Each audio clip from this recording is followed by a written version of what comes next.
I would so make it for my mom. In a restaurant outside, this would cost easily 15 to 20 ringgit. Let me show you how to make it for a fraction of the cost.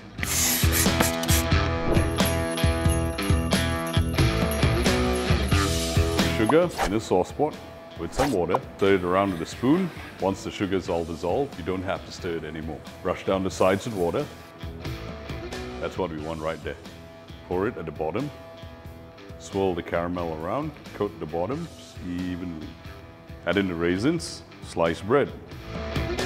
You got eggs here. Gonna add some sugar, heavy cream, the milk, the vanilla essence. Whisk it up. Gonna leave it for 5 minutes, walk away. It's been 5 minutes. The sugar granules have dissolved. Strain our custard. I can hear the caramel cracking at the bottom. Push that bread in. Let it soak for a good 15 minutes. Dot some butter on top. Parchment paper. Now you're gonna foil it. We're gonna put it in a deep roasting tray. Top up your water. Leave it in at 180 degrees for 1 hour. Look at that. Now we want to brown the top. Back into the oven for 10 minutes. Would you look at that?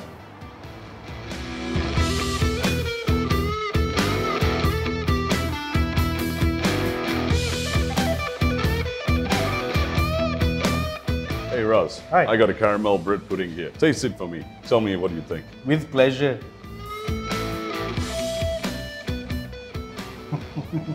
I did not expect it to be that fluffy and creamy at the same time. We got a layer of caramel on the bottom, Okay. and the custard's really light, which makes it extra decadent. I wish I can learn this from my mom. I would